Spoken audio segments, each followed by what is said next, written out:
안녕하십니까. 부활절에 간증을 맡은 배주원입니다.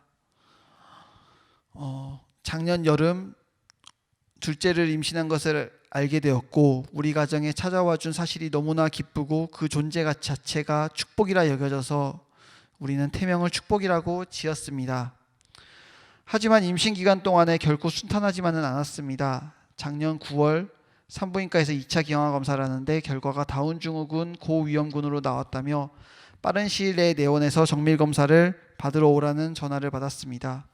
믿어지지도 않았고 얼떨떨한 상태로 가서 검사를 마치고 나오는 길에 긴장하고 놀란 마음에 눈물이 하염없이 흘렀습니다. 다행히 정밀 검사 결과가 정상으로 나왔다는 문자 결과를 기다리는 일주일 동안 시간이 정말 더디게 갔고 피를 말리는 듯 했습니다. 그리고 10월 정밀 초음파를 찍다가 아이의 심장에 구멍이 있다며 서울 아산병원에 의뢰서를 써 주었습니다. 첫째 성춘이 때도 심장에 구멍이 있어서 같은 의사에게 검진을 받았기 때문에 기도하면 태어나기 전에 막히겠지. 솔직히 대수롭지 않게 여겼습니다. 하지만 점점 우리 예상과는 전혀 다르게 흘러갔습니다. 심장에 구멍으로 인해 갔던 아산병원에서는 예준이의 그런 심장 모양이 이상하다, 장에 구멍이 있다라는 청천벽력과 함께 이야기를 듣게 되었고 태아 집중치료실에서 염증 빼는 시술을 급하게 하게 되었습니다. 그리고 36주 5일 제왕절개로 예준이를 낳게 되었습니다. 태어나고 나서 바로 그 다음날 예준이는 장에 천공이 있고 장 상태가 좋지 않다라는 진단을 받게 되었고 그날 바로 긴급으로 첫 수술을 하게 되었습니다. 그리고 나서 예준이는 신생아 중환자실에서 있게 되었는데요. 오찬미 집사가 태어나는 날에만 예준이를 신생아 중환자실에서 면회할 수 있었습니다. 아이를 낳고 처음으로 마주하는 그 순간 많은 기계 속에 파묻혀 있는 아이를 안아볼 수도 만져볼 수도 없었고 얼마나 슬펐는지 이루 말할 수가 없었습니다. 정말 마음이 찢어지는 이 고통은 짐작은 가능하지만 아이가 아프지 않다면 느낄 수 없는 고통일 것입니다. 지금 생각해보면 그 첫 번째 수술을 했을 그때 생사의 고비를 넘나들고 있었을 그때 교회에서 목사님과 사모님, 전 교회 성도님들께서 집중적으로 기도해 주신 덕분에 예준이가 그 어려운 수술과 고비를 잘 넘길 수 있었던 것 같습니다. 그렇게 무사히 회복하고 3월 4일 장루를 복원하는 수술 두 번째 수술을 하는 그 당일날 저희는 예준이를 직접 다시 한번 만날 수 있었습니다.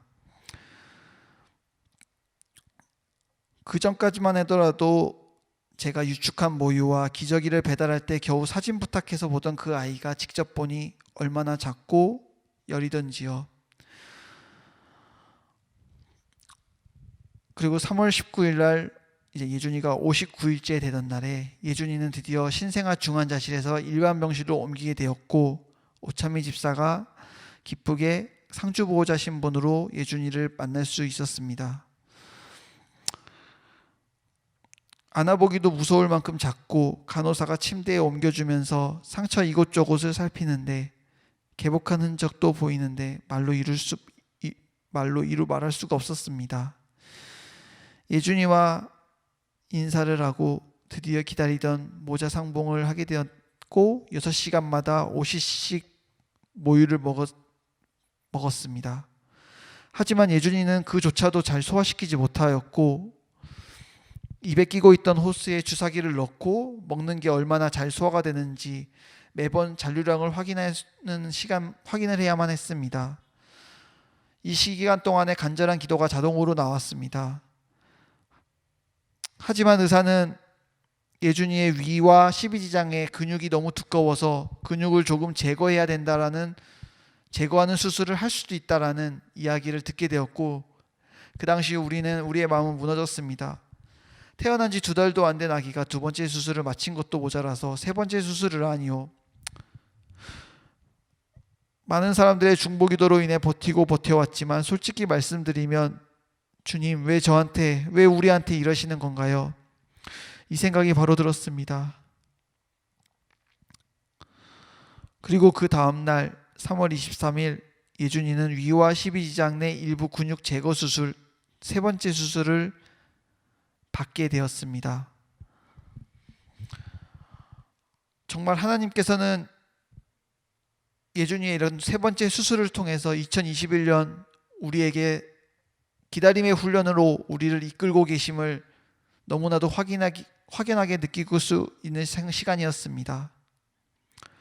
세 번째 수술을 마친 예준이는 병실이 아닌 소아과 중환자실로 이동하게 되었고, 계속 예준이가 잘 회복되어서 올 것이라는 그런 기대와 기다림으로 우리는 기다렸습니다.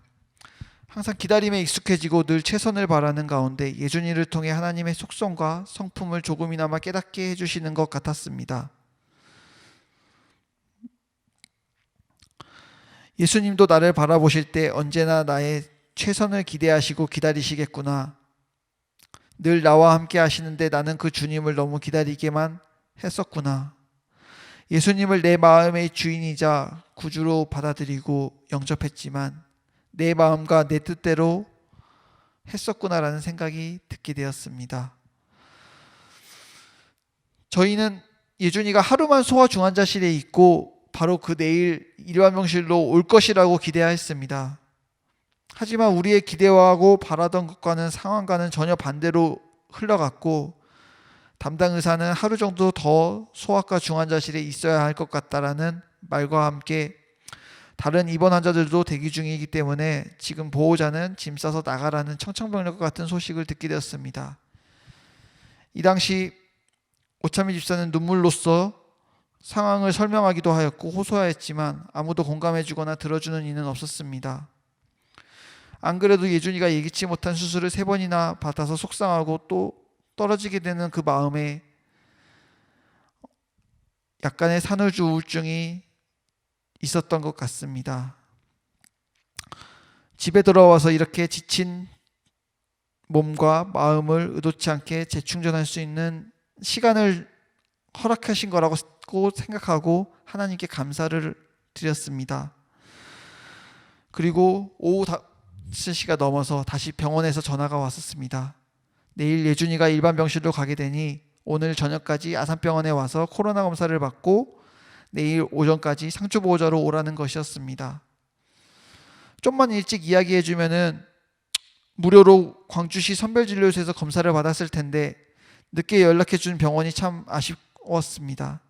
하지만 또 예준이를 보러 갈 수 있고 예준이 상태가 좋아져서 일반 병실로 갈 수 있을 것이라는 생각이 들게 되었고 계속 감사를 하게 되었습니다. 그리고 3월 25일 목요일 아침 예준이를 다시 한번 병실에서 맞이하게 되었습니다. 그 당시 저희는 이제 6인실이 아니라 요청했던 대로 감사하게 2인실로 배정을 받게 되었는데요. 자리가 오천미 집사가 원하던 창가 자리에 배정이 되었던 것입니다. 끝내주는 한강뷰를 보며 정말 하나님께서 이제까지 임신기간 동안 또 아이를 출산하고 계속 2달 이상을 예준이라 떨어져 지내면서 겪었던 모든 슬픔과 두려움, 서러움들을 하나님께서는 오찬미 집사에게 우리에게 내가 그 누구보다 잘 안다.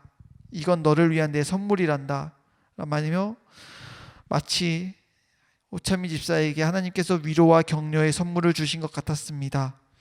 예준이가 3번째 수술 후 입에 있던 호수도 떼고 수유하고 나서 잔류량도 안 재게 되었고 트림도 곧 자라게 되면서 수술 후 3일 만에 첫 대변을 보게 되었습니다. 얼마나 감격스러웠던지요.